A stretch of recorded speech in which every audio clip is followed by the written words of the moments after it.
Hey everyone. Hello.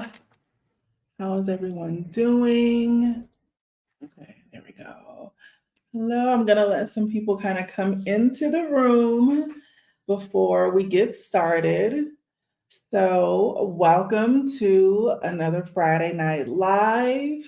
This was spawned off of last week's conversation. So, if you are meeting me for the very first time, my name is Tracy Collins. And I am an entrepreneur. I am a business strategist, and I live here in San Miguel de Allende, Mexico. And I do a whole bunch of other things, but I don't want to get into that because I'm excited. Hello, Lori. I'm excited about this continued conversation that we had last week with my amazing crew, and I'm going to bring them in one by one. So when you come into the room, please announce yourselves. We want to acknowledge you, and please, if you have any questions, please be sure to list them in the chat. Hey, Nisha, list them in the chat and put a Q before them so we know that it's a question because we want to make sure that we get to it. All of our eyes are on the chat, you guys. So we just want to make sure that we catch them. All right. So welcome again. My name is Tracy Collins. This is a Friday Night Live. I go live every Friday night here on YouTube, and I talk about either business strategy or my life here in Mexico, which is San Miguel de Allende, a place that I relocated to in October of last year that I absolutely love. Hello, what is it? Wind Singerful. Hello, that's new. All right, so I'm gonna let my girls in one by one. First, Danielle. Hey, Danielle. Oh, you're muted. Hey, everybody. Introduce yourself to the people. So, hi, everyone. My name is Danielle Simmons, and I am one half of our family Exodus. I live in San Miguel de Allende with my family. It's myself, my husband, my two children, my daughter who's 11, my son who's 6, and my mother who's retired. And I'm not going to say her age because I love her and I don't want to get beat. But yeah, hi, everyone, and glad to be here. Thanks, Danielle. I'm going to bring in Bobby from Aging Grateful. Hello, everyone. Again, I am Bobby with the other half of Aging Grateful, and I am excited to be here to talk about all the scoop about San Miguel. And my husband's not with us tonight, but I am a real estate agent here in San Miguel. So shout out, plugging my real estate business, The Prepared Agent, and let's get started. Thanks, Bobby. It's so funny, y'all. We on here live, and our spouses are all out with each other right now. So my problem spouse and Danielle's problem spouse are on play dates. All of our spouses, we're on a play date. Okay. And they got together and they said, why don't we do this? And the other one was like, yeah, let's do this. And then, yeah, let's bring all the rest of the. So, anyway, they're on a play date right now, you guys. So I'm going to bring in Alum.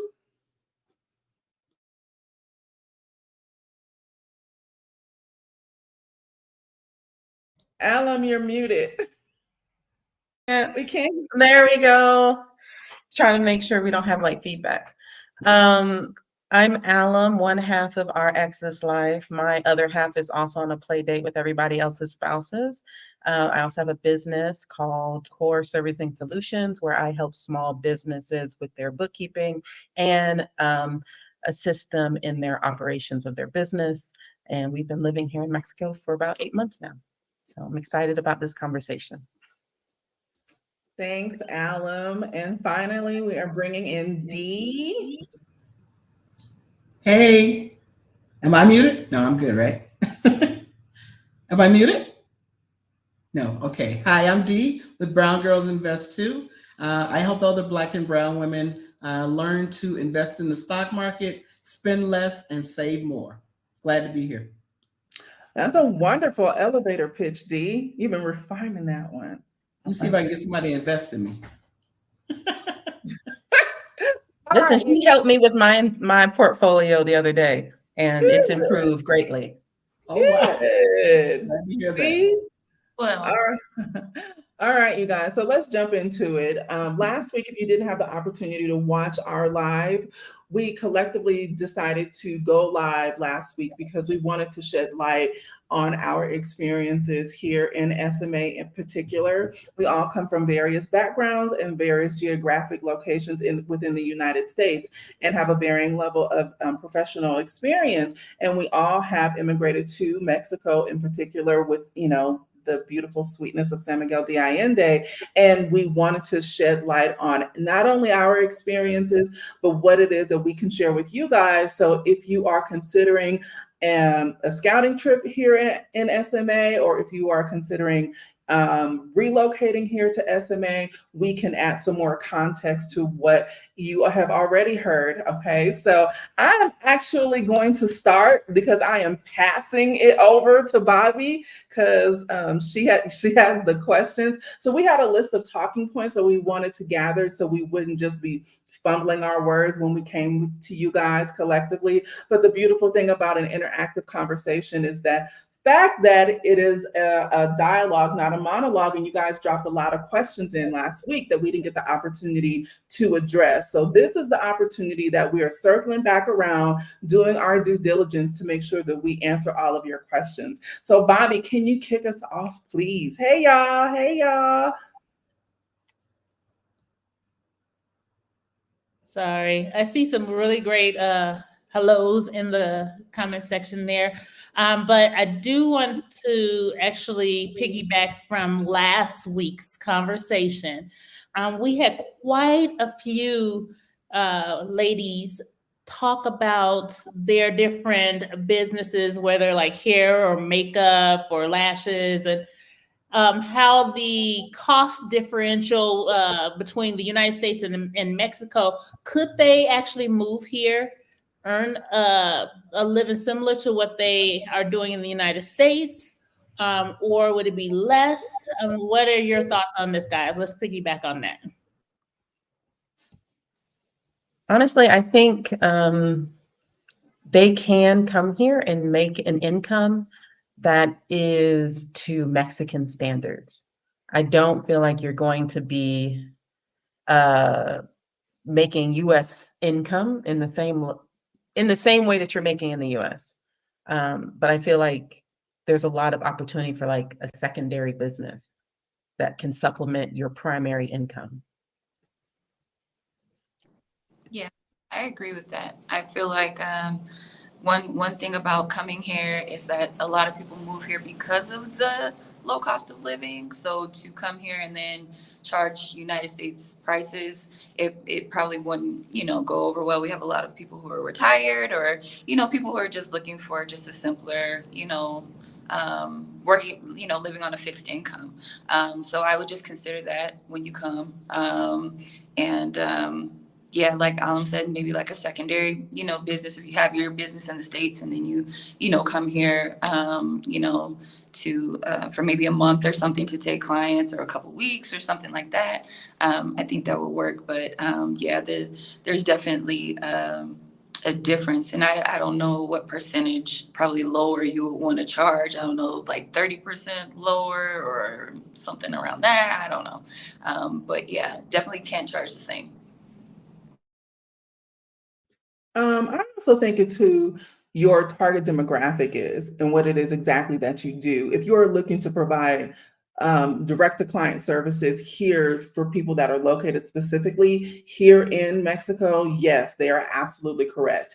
But for myself, my target demographic resides in the United States, so I am going to charge you USD. Do you want to share your experience? Because we all have different things going on, like hair and makeup. As far as the level of care and required for us as African American ladies, like there's a difference between going down here to the local shop. They may not know how to do our hair, so it is something that is required or needed, I think, here. But Dee, what are your thoughts?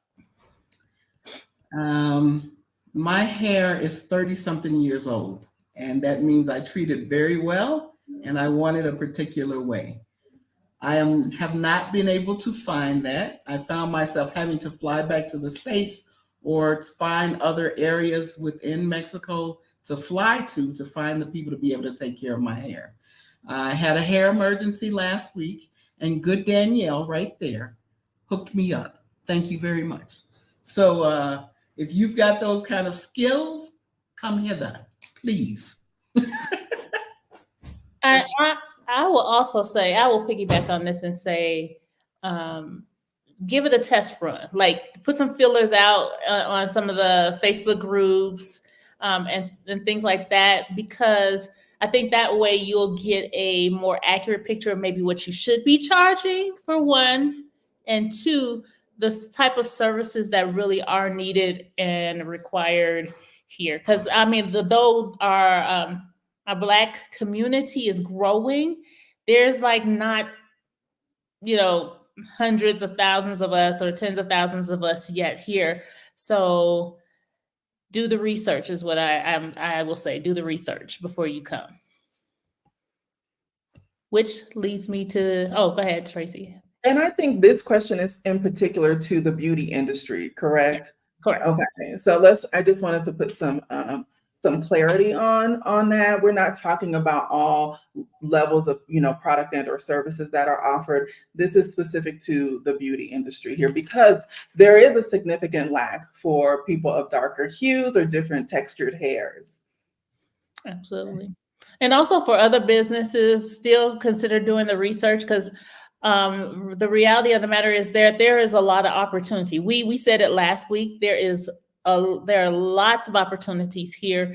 It is just making sure that you are reaching the people that you are trying to connect with and make a relationship or establish a relationship with, but also that you're able to sustain yourself as well. So do the research, which leads to another question that we have here, such as, what advice would you give to other Black women considering living abroad, particularly in a country with a different cultural context like Mexico? What advice? What tips? Alan just did the church finger. Do it. Like, that's my advice. Do it.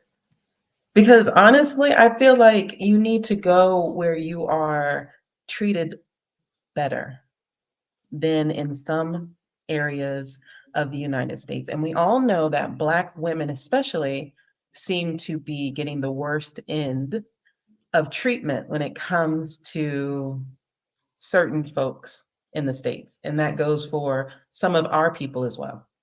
And I feel like it's great to go somewhere else where you are treated as a person, as opposed to as some sort of negative stereotype. And I want to piggyback off of that, because I was walking down the street. I walked to the nursery the other day, and it was so good. It dawned on me. I already knew about. I think I finally put words to mouth then, and I said, it's so good to be in a place where you're seen as human, where your personal space is acknowledged. So here it's very common to say good morning, good afternoon, good evening, or buenos dias, buenas tardes, buenas noches, in passing or in conversation with somebody. And it's because, and I'm speaking specific to the Mexicans, it's because they see you as a human being. And in the United States, we are so used to being disregarded. Our bodies, our personal space is so used to being disregarded. And I'm gonna throw Alan's video that she posted recently. They were in a shop, that we kind of go to. It has some herbs over there. And this white woman reached her child. Thank goodness I wasn't there, but she reached across Alum as if her body wasn't taking up space. And she just disregarded her space. And that does not happen here nearly to the level that it does in the United States. And if it does happen here, it is not usually by the Mexicans. Yeah, it's not by Mexicans, at least not in my experience. It's always by the foreign people who come here, the certain foreign folks. Any comments, y'all? I mean, I think Dee is paying more attention to the chat than she is this conversation. So I'm just gonna throw you under the bus because people in the chat got it. Well, someone asked the question that may come, I'm sure will come up later. That's why I was looking at it. I was just about to say, answer the question. Yeah. So the question is, do I have any advice for people looking to move abroad that are just starting their investment journey? The first thing I would say is do not cut ties fully with the US. When I say that, I mean keep a US phone number and keep a US bank account. The reason is because if you leave and don't have those things anymore, you won't be able to utilize them. And I am here, but I still have US brokerage accounts. If that is something, when you say you're just starting, I actually need a little more context with that. Get your brokerage account started before you leave, right? And you're going to invest in mostly US companies or US based companies. The companies that I invest in are global. So they have an international lean to them, but they're based in the US for the most part. So the first thing I would say to do is do not cut ties completely financially with the US. Otherwise, you won't be able to utilize some of the benefits that the US offers as far as 401ks or Roth IRA and being able to use brokerage accounts in that way. Hope that helped. And I would also recommend that if you're just getting started in your investment journey, to still maintain your US job, but try to figure out how you can make it location independent. Yeah. So yes, that's the other thing. So a lot of people will make it here. When I say here, I don't necessarily mean San Miguel. I mean to Mexico or abroad. You've got to have not just a plan to be able to leave. You got to have a plan to be able to stay. And so that means starting to sock away money right now. You got to put the savings away for yourself for a rainy day, for an emergency, for whatever.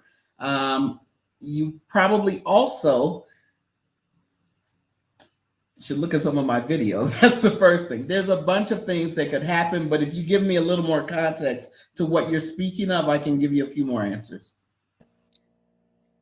And believe me, don't go out on a whim like Dee was saying. Don't go out on a whim and just be like, skip it.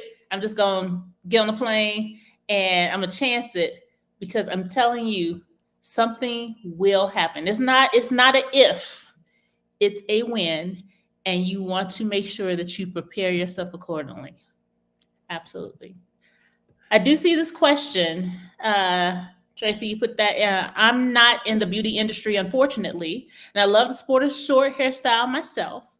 But in what ways do you think a newcomer can contribute to the community, not just in business, but in general? I also want to piggyback this question off of, it was one of the questions that we did have. So this kind of ties into it, which is, are there things that one needs to get used to when living in Mexico? I think they both tie together. So anyone want to answer that?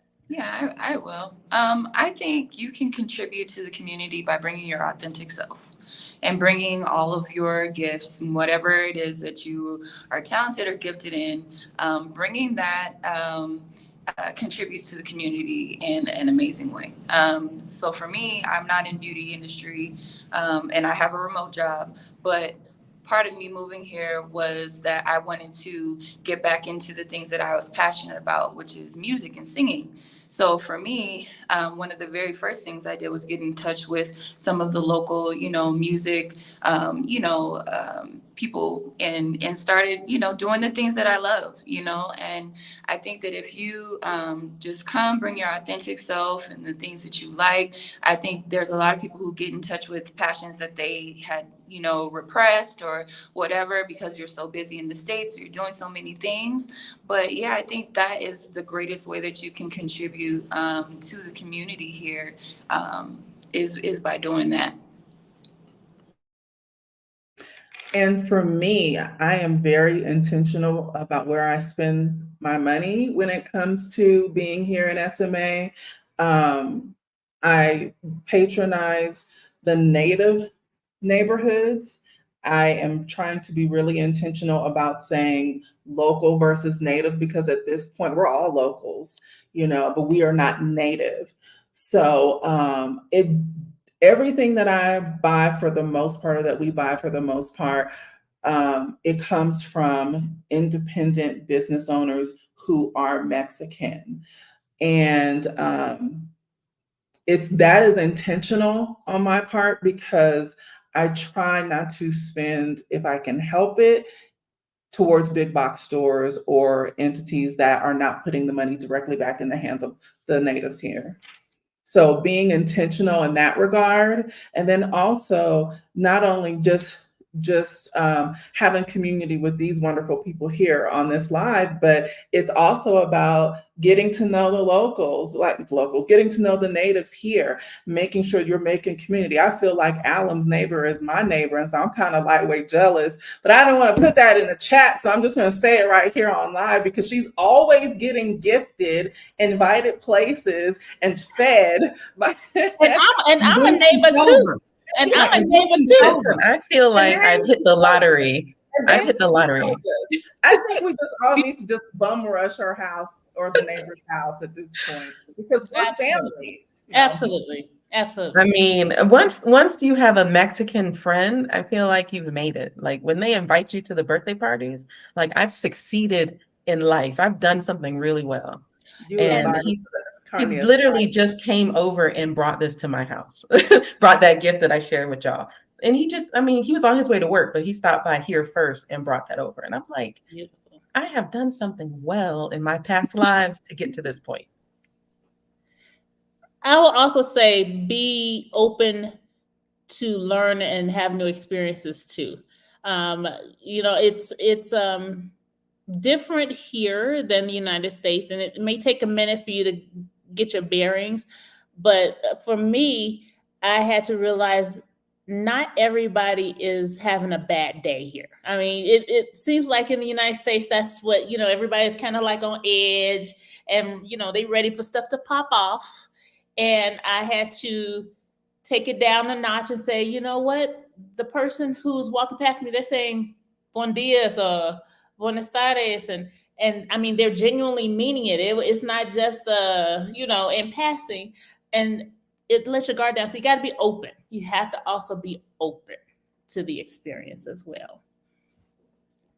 Can we talk about some of the cultural things that are different besides the language? I think that's really important that people should be aware of. I'd like to say I always like the simplicity of being here. If we go out in the States, you go out to a very fancy restaurant. That's not the case here. You'll get really good, nice meals, but you'll end up in a place that doesn't have all the high-end things, and it's always okay. I always enjoy trying to figure out where the bathroom is, or how do you turn the light on, or something like that. And the fact that it doesn't bother me means that there's more important things in life. I'm enjoying the people that I'm eating with and that I'm convening with. Those are the things that you'll start to enjoy. It's not about the look.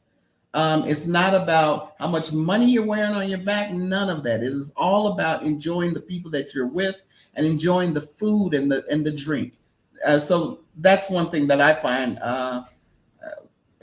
I don't have the same issues that I had back in the States.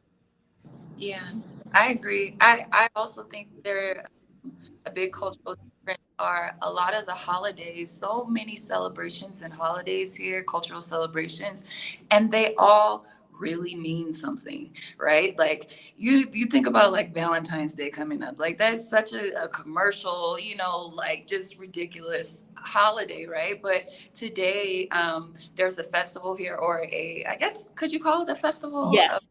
Plants. So there's all of these like vendors who sell plants and flowers and all of that. And today they did a blessing of the seeds, where a priest would come and he blessed all of the plants, and just so that they fertile and they would grow, and like all of these things. There's so many cultural celebrations that actually have like these really deep, beautiful meanings, and I really, really love that about Mexico. Like there's always some type of cultural celebration that happens like things. There's also a blessing of the animals that they had, I believe, a month or so ago. Which is awesome. Now, I will say that you will definitely need to have patience here in Mexico, only because things don't run like they do in the States. So you do have to give them grace, but give yourself some grace. Things may not happen in the timeline in which you think that they should, but just, you're in another environment and it is a slower pace and it will get done, or you will receive whatever it is that you're needing. You just got to give it some time. So that's one thing that I'd say, just from the preparation standpoint. Alan, did you have anything to add to that? About preparing to come here? Well, just Bring your seasoning. Other than that, and for folks with hair, bring your hair stuff. Bring double of your hair products Okay. when you come here, and bring your seasonings. That's probably the only thing. I mean, other than that, I mean, there's really nothing that you can't handle when you get here personally. I feel like everything is fixable. And once you're in a place where you don't have the stresses of a commute or dealing with certain folks or just the really stressful pace of the United States, you have more capacity to deal with little inconveniences. And things don't bother you as much. That's a good point. So, Ingenuity asks, hey Michelle, is the Black community in SMA mainly centered in one particular area or spread out from central to the burbs?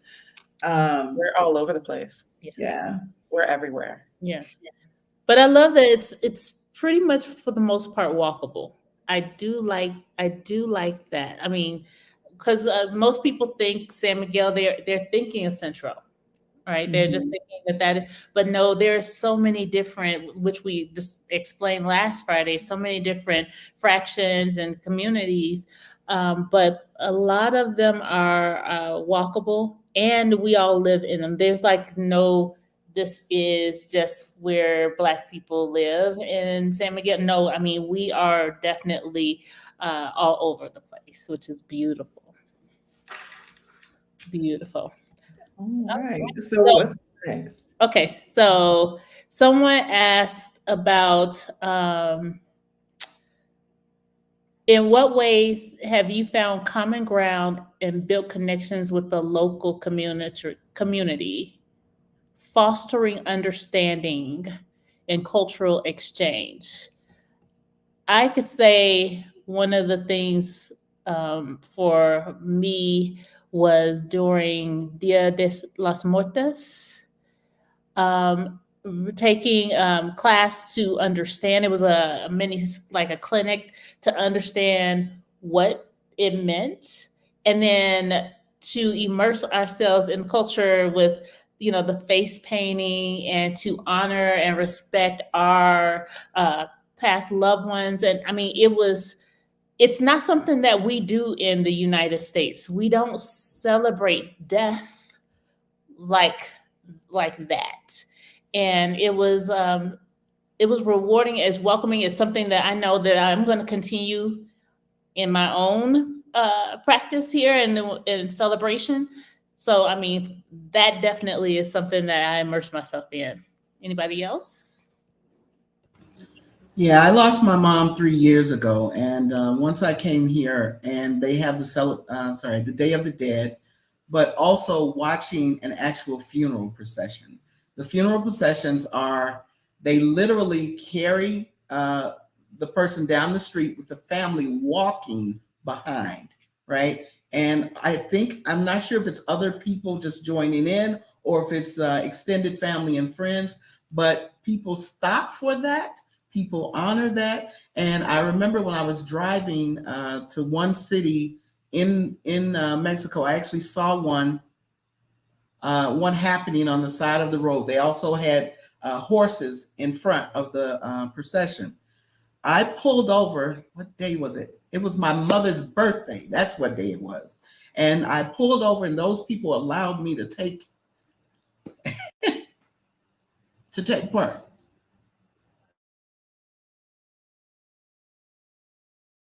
I got it, Dee. So she was on her way from Guadalajara to here in San Miguel, and I think it was probably early November because she was coming to spend time with us here.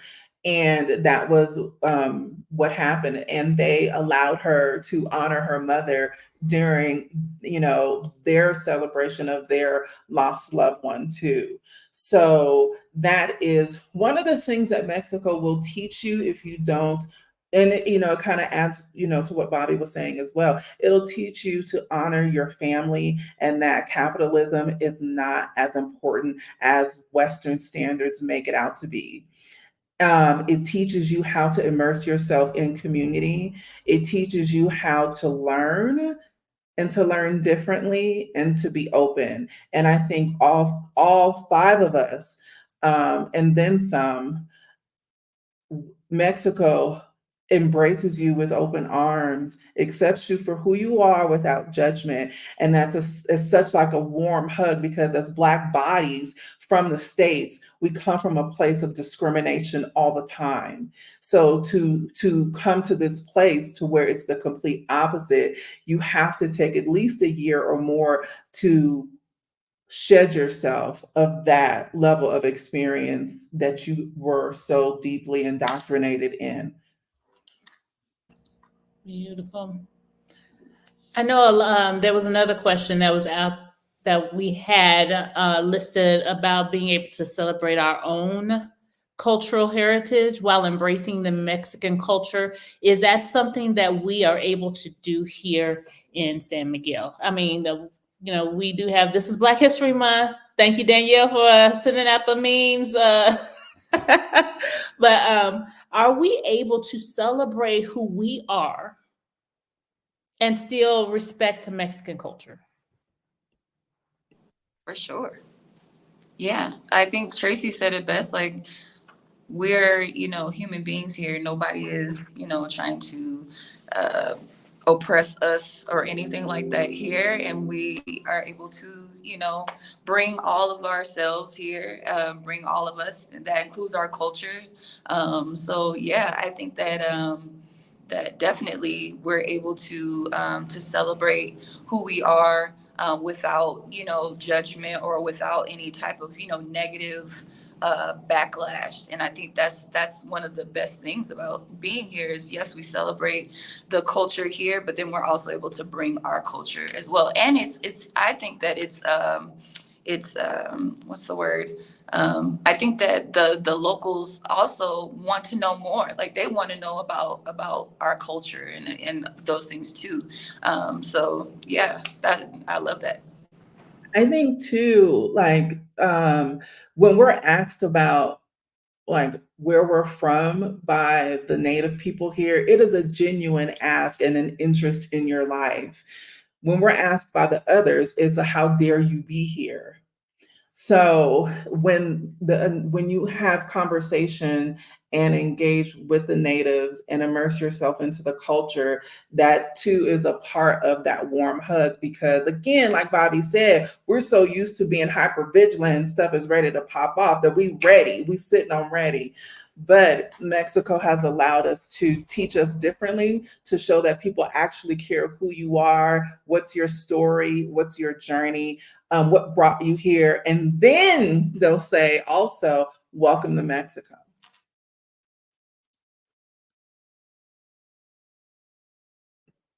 I don't think that we addressed this, so I'm just going to, and it's not even on the list, so I'm going to ask,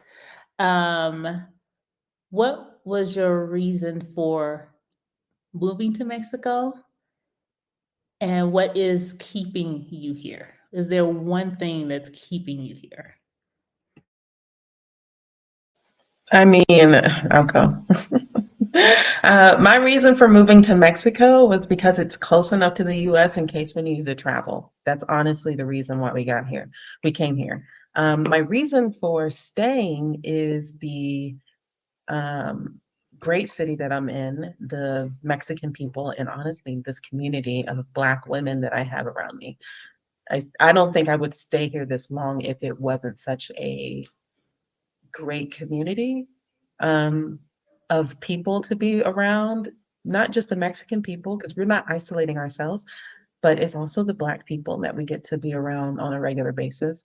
And I like doing the regular, not, nonsense stuff like, me and Bobby going to the grocery store. And I like doing those things because for me, it's a great time to get together. And that's what keeps me here is y'all. Y'all hold me hostage.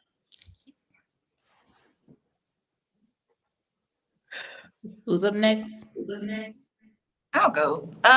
So for us, we was trying to get out of Dodge from the United States, like period. We was ready to go. I had this feeling of urgency of getting out of the United States, and I just felt like it was time. The reason for choosing Mexico, similar to Alum, it was close to the United States. We have family. My husband's mother is older and she can't, really travel and things like that. So we wanted to be close enough where we could get back if we needed to. We visited Mexico many times, different places. People have always been lovely. We loved the culture. Then we came and visited San Miguel, and it was a wrap. It was just a wrap. It was just something magical about this town. I know it sounds corny, but it is. And then meeting everyone, like Alam said as well, the community. We have a home here, so we ain't going nowhere. So, yeah. For me, it wasn't just one reason. I was actually bored in the States. I'm retired, and so all of my friends are working. I needed some people to play with, and I found out that there's people down here brunching. So I decided to come, and I love Mexico. It's actually really nice. The areas are so diverse. I like traveling from town to town just to see what it has to offer. And one of the main reasons was to escape the political foolishness of the U.S. and all of the infighting. I didn't want to have anything to do with that anymore. So those are the things that made me leave. But what makes me stay is the community, right? There's people down here thriving. They're not just down here kind of making it, kind of just hanging out there, enjoying themselves, right? And so that's the main reason I'm here. And specifically in this town, because of those women right there. That's why I'm here. For me, okay, it's hopefully I won't make this too long. I'm from California, so Mexico was literally always down the street from me.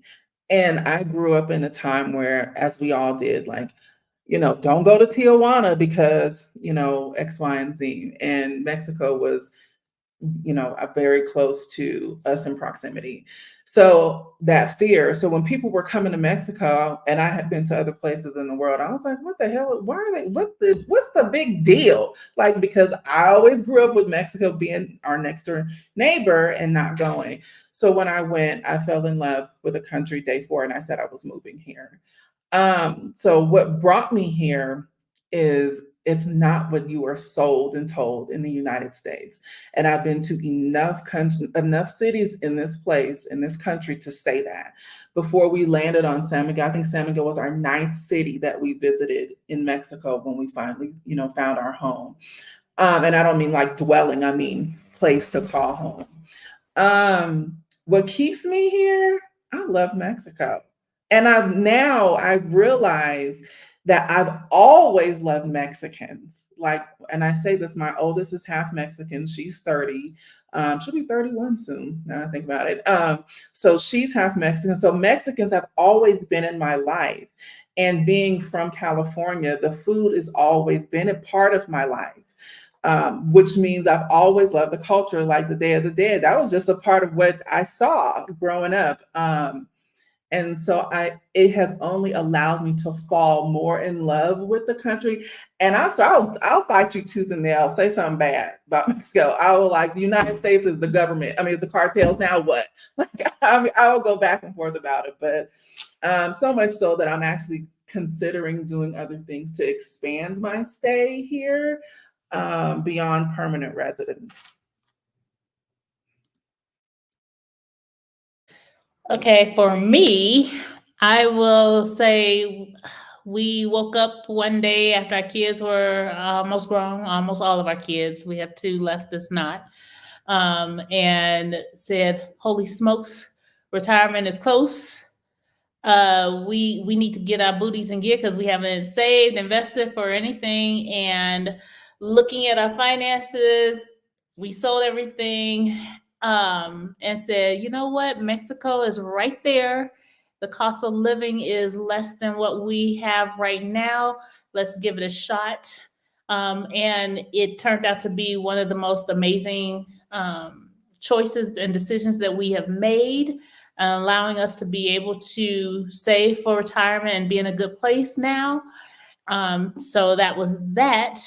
And then while we were here, of course, like everyone said, breaking down the mental stuff that was taught to us about what Mexico was, the stereotypes, the fears, all of that, and breaking it down and seeing it with our own eyes allowed us to say, you know what, there's more to this world than just what's going on, where the borders being put up, border walls are being built. And the people are just fantastic. I mean, when they meet you, they act like they are your family, like like your extended cousins, and they treat you like that. And then, because I was in Puerto Vallarta before here, just knowing that. But when I came to visit San Miguel, an alum twisted my arm a couple of times. No, but the people were just spot on. It was just like I was thirsty, and there was drink, there was water, there was rivers of flowing rivers of water, and they were willing to allow me to drink from it and replenish. And I'm like, this is what we really are supposed to be doing in the United States. These are the connections and the relationships that we should be developing in the United States, but we are so consumed with everything else, distractions, consumerism, work, all of that, that we don't have time to develop these communities and these relationships. And so I was sold. I was bought in. I was like, yes, sign me up. I'm here to stay. And I just want everybody else to feel exactly what we are all feeling. I would love for every Black woman and man to feel the freedom that we do feel here in San Miguel. Does anybody else have anything? I do. I want to add to that too, like everything that everybody has said on here, but also in the States, like I didn't have genuine Black female community. I did not. It was not until I started traveling back and forth to Mexico for about a year and a half, that I created sisterhoods with people who are laced throughout this country. And so one of the things that really stuck with me with Stephanie, one of the things Stephanie Perry said, she said, if you want to create Black community or Black woman community, travel. And when she said that, I was like, I was able to experience it for myself, because these people on here, we're not just on here because it's a Friday and we say, okay, we got some YouTube channels. Let's talk to these people out here and stream. No, we are like communicating throughout the day, every day. And it is an actual genuine relationship. So I say to those who are watching, if you desire community, sisterhood, as y'all know, the fellas is out now. There's a young Black guy here who just moved here. Y'all saw somebody today. I don't know who they saw, but this other guy, and he just moved here last week, or less than 2 weeks ago. But he is out with the fellas now, and I checked on him yesterday, and I said, "How are you?" And he was like, I love it here. It's so much better than the States. And I don't think Courtney is maybe 32. I don't even know. He's young. And so he came here and he already has community brotherhood built in for him. And that's the like-mindedness that they not only come from, but they experience and can have conversation with. And he has men here to foster him as we do sisters. And I wanted to add that I was thinking about this the other day, that when I was in the States, all of my friends were colleagues, like people I worked with.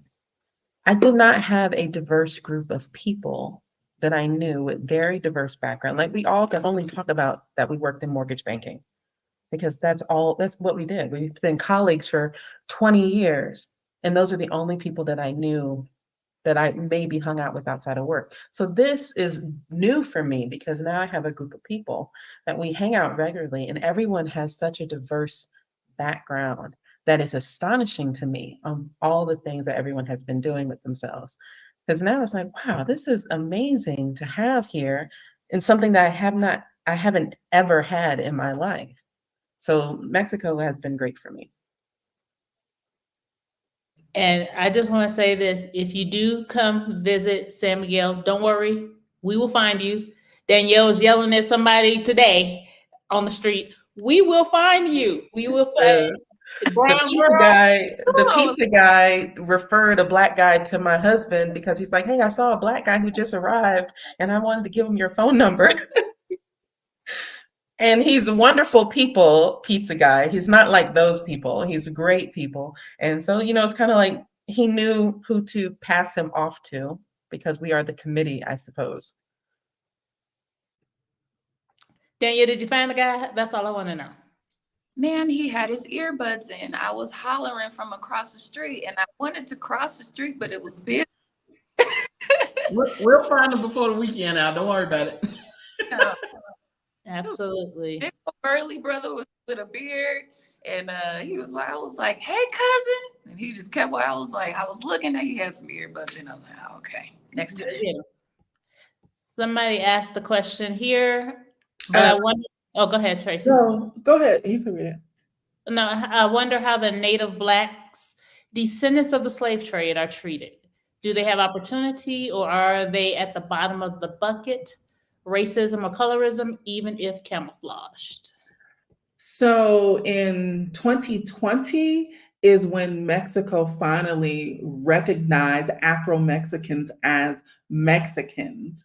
So this country is playing catch up with the history of the indigenous Afro-Mexican community located in Oaxaca and in Veracruz and in Guerrero, Mexico. So my girl Diva of I Got Your Black, if you look back through my videos, Diva, she specializes in bringing forth the voices of Afro-Mexicans throughout, or just, Afro-Indigenous people throughout the diaspora. But she specifically has a love affair with Oaxaca. And she just curated her first retreat there with the Afro-Indigenous community that the people they helped her put together. She put it together, but she brought forth the community as far as the music, the history, the art, the food, the full culture in Oaxaca. And she is doing it this year again as well. And so go to either watch the video that we did earlier last year or go to her page. She is on Instagram and TikTok, and it's I Got Your Black. And she talks specifically about that. So to answer you, the short answer is yes, they do face colorism. And it's simply because Afro-Indigenous people weren't recognized until recently. So they are playing catch up. And I told you I know my country. I'd like to add that classism is actually a thing here as well. So it's not just about color, it's financial status as well. yeah, and I was just going to say the Brothers of SMA are also doing an event this month highlighting Afro-Mexican culture and heritage. And that's going to be the week, I believe, February the 14th, starting the 14th through the 17th. It's going to be a couple days festival where they're also going to be doing lectures and showing, documentaries and having speakers and music as well, highlighting Afro-Mexicans. I'm looking forward to that. And then there's this question, someone was just about to ask, how would you all recommend plugging in? I've heard of the expat app. I don't know if I've heard of the expat app, but how did you all start out with connecting and plugging in? Yeah, I've heard of the app. Actually, I believe a sister created it. You did. Yeah, I've used the app, but I haven't seen San Miguel in general. When I was on it, it was more so Querétaro and the larger cities like Playa del Carmen and Mexico City. But plugging in that good old Facebook.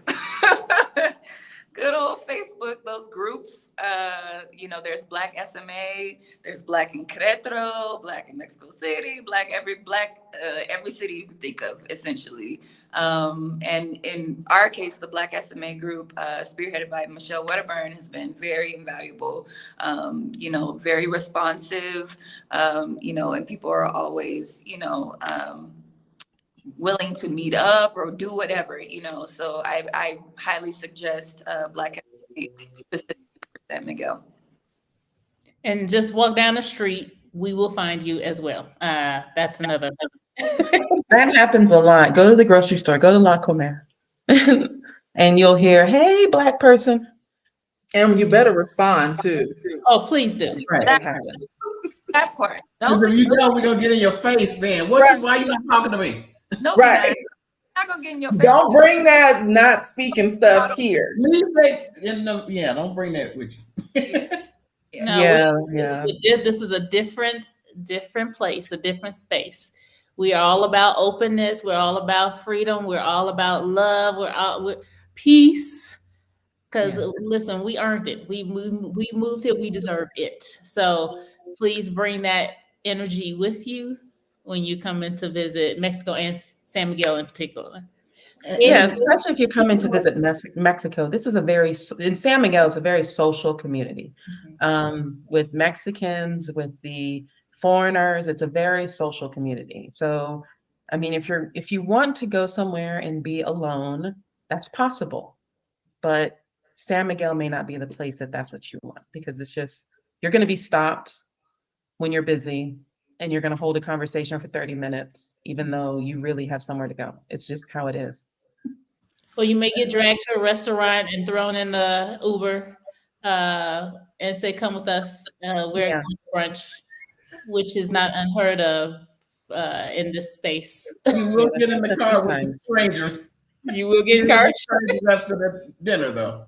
I just want to say that that's not just common to San Miguel. That's all over. Even if you're just going on some vacation somewhere, before you go there, check that area. Look for either brothers and sisters of whatever city it is, or Blacks of that city, or whatever. Do some different variations of the language. But once you do that, there's pretty much a Black community or a community that looks like you in the town that you're going to. Once you do that, start talking to the people. They will welcome you once you're there. It's just the culture of the expat. It's the expat mindset, immigrant mindset as well. Let me say that. That part. And I like that you did that, Dee, because being very cognizant of the language and the terminology that you use. We are immigrants here in this space, and Black people here, and we operate with very high level of intention, because we understand that we are immigrants here. So we do our due diligence on a daily basis to make sure that we are respectful of this place and space. So that's another way of like they said, your research, plugging into the Facebook groups, seeing what files are already created and conversations are already created in said Facebook groups is really important, because especially if you are on the beginning of your journey, they already have answers to your general questions. So if you are exploring certain areas, just make sure you kind of explore the files in said Facebook group, because you want to you don't want to have to, have questions duplicated if unnecessary. Absolutely. And any last words? I do see somebody said, "Don't bring that U.S. nonsense here." Well, yeah, don't bring here. Yes, we are about positive energy. Oh, sorry, Frederica. But any last words that you guys have? Any tips? Any suggestions? Any beautiful thoughts or words of encouragement? I'd say leave your fears behind, whatever it is that is stopping you from doing it. If people have told you don't go there, it's a terrible place, they're here. Okay, come. It's not terrible. It's not dangerous. I'm safer here than I am in a large part of the U.S. The cost of living is better. The food is better. Literally, you will drop weight just from eating regular food. Whatever it is that's holding you I back. ain't done that yet. I'm just putting that on the record. If anything, because I love Mexican food so much, I've gained weight. Dee is speaking for, maybe she's speaking for herself, and maybe she's speaking for Bob. I know for a fact that she's speaking for Alan. I can't speak for Danielle, but for Tracy, I'm probably the only one on this place that gained weight since I've been here. Okay, go ahead, Dee. Sorry. The only reason she's gained weight is she hasn't been settled. She's been moving around. Once she settles down, she's going to drop. Not even trying to drop weight. She's going to drop weight. That's that Cafe de Olla. Well, see, she was already Mexican before she came. Absolutely. So that's what it is. So she was in California already Mexican. Yeah, That's she had already what started her drop. She yeah, was in yeah, that's what it is. Yeah. So whatever it is that you think is possibly holding you back, explore. Really get out here, meet the people, eat the food, come check it out. It is not what people are telling you, or if they're telling you some negative things, that ain't it. I swear to God. All of us here feel safe. All of us here are living a good life, right? And you can do the same thing. It bothers me when I hear folks in the States having some of the troubles that they're having, when I know if they just leave that place, those troubles wouldn't be there. But I don't know why folks choose to stay on the struggle bus. I don't. That is, everything is a choice.